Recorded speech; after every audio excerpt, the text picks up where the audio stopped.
70,000 करोड़ का भ्रष्टाचार 4 दिन में इनके वॉशिंग मशीन ने साफ कर दिया। सांसद है, अगर इसका जवाब ये दे दे, मैं चैलेंज के साथ कहता हूं आज के बाद में डिबेट बंद कर दूंगा। और हजारों उदाहरण हो और उसके बाद कह दिया जाए कि अमुक समुदाय के आतंकवादी क्यों होते हैं तो छाती पीटने लगते हैं, आतंकवाद से कोई कनेक्शन नहीं हो। इतने काम किए हैं कि मतलब अगर आप देखें तो आप उसको पूरा गिनते रह जाएंगे। कि सीधा सीधा अभिषेक मनु सिंह भी कह रहे हैं कि आप लोग कंट्रोल फ्रीक बन गए हैं, आपको सारे डोर अपनी उंगलियों में चाहिए। अगर कोई बोलता है आपके खिलाफ तो फौरन उसको उसकी सजा मिलती है। वो ये कह रहे हैं कि ये साजिश है और साजिशन आपने राहुल गांधी को फंसाया है और उसके बाद उन्हें ये 2 साल की अधिकतम सजा हुई ताकि उनकी सांसदी चली जाए। देखिए, यदि किसी से कोई गलती हो गई हो तो कहता है पहला मौका है, अक्सर उस बात को छोड़ दिया जाता है, दूसरे तक भी छोड़ दिया जाता है। यहां तो 10 से अधिक मौके ऐसे आ चुके। उन्होंने संघ के ऊपर गांधी जी की हत्या को लेकर बोला, उनके खिलाफ लोग 2 मुकदमे चल रहे हैं, कोर्ट में गए, कोर्ट ने कहा आप कोई चीज साबित नहीं कर पाए, आपके सामने 2 विकल्प हैं, या तो ये बयान वापस ले लीजिए या मुकदमा फेस करिए। मुकदमा फेस कर रहे हैं। ये मामला सिर्फ आज की नादानी आज की नहीं है, ये तो खानदानी है। भारत के इतिहास के पहले प्रधानमंत्री जिनके ऊपर सीधे भ्रष्टाचार का आरोप लगा वो थे राहुल गांधी जी के पिताजी स्वर्गीय राजीव गांधी जी। जब तक उनका नाम आया, चूंकि कांग्रेस की सरकार रही तो उस पर जांच अटल जी के टाइम में नाम आया, तब तक उनकी मृत्यु हो चुकी थी, तो वहां से वो विषय हटा दिया गया। तो मैं तो कह रहा हूं राहुल गांधी जी के इतने उदाहरण देखने उस दौर में, भाई राजीव गांधी जी के जमाने में मोदी जी अमित शाह जी कहीं नहीं थे, भाजपा 2 सीटों वाली पार्टी थी, इंदिरा जी के जमाने में तो भाजपा ही नहीं थी, भाजपा जनसंघ के रूप में थी। तो आप घोट रहे हैं। मैं ये कह रहा हूं, आप बोलने की आजादी वालों का गला घोट रहे हैं। नहीं, मैं तो ये कह रहा हूं, अभिषेक मनु सिंह, मैं ये कह रहा हूं कि बोलने की आजादी वालों का गला घोट रहे हैं। हाँ, अच्छा, मतलब वो कहते हैं मोदी तेरी कब्र खुदेगी, बोटी बोटी काट डालेंगे, इसकी मौत उसकी मौत उसका प्रकार बताते हैं और उसके बाद जलवायु जलाल से घूमते हैं और कह रहे हैं बोलने की आजादी वालों का गला घोट रहे हैं। भाई, गला तो आप घोटने की आजादी मांग रहे हैं और उसके बाद कह रहे हैं कि हम आजादी का गला घोट रहे हैं। मेरे ख्याल से इतना फितूर का जवाब अभिषेक मनु सिंघवी जैसे सीनियर जो सुप्रीम कोर्ट के लीडर हैं उन्हें नहीं बोलना चाहिए। इसलिए मैं सिर्फ ये कहूंगा, चाहे सिंघवी जी हो चाहे राहुल गांधी जी हो, एक कहावत है, बानी एक अमोल है, जो कोई बोले जान, ये तराजू तौल के तब मुख बाहर आनी। इस सज्जन को क्या तकलीफ है भाई? क्या तकलीफ है इनको? लालू प्रसाद यादव जी ने विपक्षी एकजुटता की बैठक के बाद कहा था कि आप जल्दी से राहुल जी दूल्हा बनिए, हम लोग बाराती बनेंगे। लेकिन अब तो ऐसा लग रहा है कि शायद दूल्हे के लिए चुनाव लड़ना, सांसदी वापस हासिल करना बड़ी चुनौती हो जाए। हाईकोर्ट का फैसला। देखिए अंजना जी, ये चीजें जनता तय करती है। भाजपा कितना भी प्रयास कर ले, इनका तो एक ही रूल है, मैं चोर, मैं पुलिस और मैं ही जज। आपको बोलने के आपने चोरी की है, अब आपको हम सजा सुनाएंगे और हम जज हैं। तो ये तो इनकी फितरत है। इनके लिए किसी का जो भी आवाज इनके सामने उठेगी, वो किसानों की आवाज होगी, वो युवाओं की आवाज होगी, महिलाओं की आवाज। अभी देखा हमने दिल्ली में क्या देखा, एक बार प्रधानमंत्री जी के पास समय था, बेटियां बैठी हुई थी, एक बार जाके उनसे बात तो करते।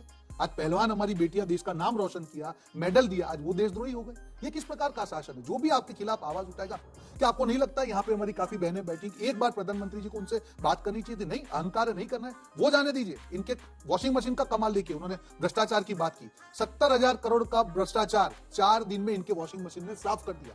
इनके प्रधानमंत्री जी ने कहा कि भाइयों और बहनों, मैं आपको गारंटी देता हूं कि भ्रष्टाचार को मैं हटा दूंगा, और अजीत पवार का नाम लिया 4 दिन पहले अंजना जी, और वो 4 दिन के बाद ऐसा क्या होगा कि इनका वॉशिंग मशीन चला, 70,000 करोड़ का भ्रष्टाचार माफ हो गया। मुझे लगता है कि आपको अपना सिंबल चेंज करके वॉशिंग मशीन रखना चाहिए। मैं उसी पे आ रहा हूं, क्योंकि उन्होंने भ्रष्टाचार की बात की। पहले तो भाजपा को अपना सिंबल जो है चेंज करके वॉशिंग मशीन रख लेना चाहिए। जो भी भ्रष्टाचारी जाएगा साफ होके आएगा। हाईकोर्ट के ऊपर बिल्कुल फ्रंट लोडिंग, अंदर जाओ सीधा बाहर। हेमंत विश्वास बाहर, नारायण राणे बाहर, अभी शिंदे जी अंदर बैठे थे आराम से, उनको भी निकाल के बात करके अजीत जी को डाल दिया। अब ये डर रहे हैं कि अजीत जी को कब सीएम बना देंगे। मुद्दा यहाँ पे समझना होगा अंजना जी, डबल स्टैंडर्ड नहीं चल सकता है देश की जनता के सामने। अब राहुल जी के मुद्दे पर मैं आ रहा हूँ। हाईकोर्ट की जो आपने ऑर्डर की बात की, मैं गुजरात से हूं, अमरेली के इनके एक सांसद है, अगर इसका जवाब ये दे दे, मैं चैलेंज के साथ कहता हूं आज के बाद में डिबेट बंद कर दूंगा। नारायण काछड़िया करके अमरेली के इनके एमपी हैं, 3 साल का उनका कन्विक्शन हुआ और उसके बाद भी उनकी सांसदी रद्द नहीं हुई। डबल स्टैंडर्ड क्यों? अगर आपकी नियत में खोट नहीं है, अगर आपको राहुल जी से डर नहीं लगता है तो आप करते हैं उनकी सांसदी रद्द। क्यों एक भी भाजपा प्रवक्ता जवाब नहीं दे पा रहा है? तब आपके डबल स्टैंडर्ड्स आ गए। अगर लॉ अपना काम करता है, अगर जो अधिनियम है उसका इंप्लीमेंटेशन होता है, तो राहुल जी के खिलाफ क्यों और आपके सांसद के खिलाफ क्यों? ये डबल स्टैंडर्ड नहीं हुआ। हम लोग करते हैं न्याय तंत्र का, हम लोग सम्मान करते हैं। बीच में मत बोलिए प्लीज, पूरी बात प्लीज प्लीज। नहीं, आप नहीं, मैं आपको बता रहा हूँ, 3 साल का जब उनका ऑर्डर हुआ सेशंस कोर्ट में, आपने कब रद्द कर दिया? उनकी सदस्य इमीडिएटली कर दी। 3 साल का जब ऑर्डर हुआ, उनको 6 महीने का समय दिया गया हाईकोर्ट में जाने का, तब भी रद्द नहीं हुआ। हाईकोर्ट ने उनको माना कि वो कन्विक्ट है, माफी मंगवाई, उनके बाद वो माफी मांगने के बाद वो वापस हुआ। तब तक अगर 1 साल तक नारायण काछड़िया की मेंबरशिप नहीं रद्द होती है तो राहुल गांधी जी का क्या गुनाह था? जल्दबाजी क्या थी? आपको छोटा सा जवाब दीजिए।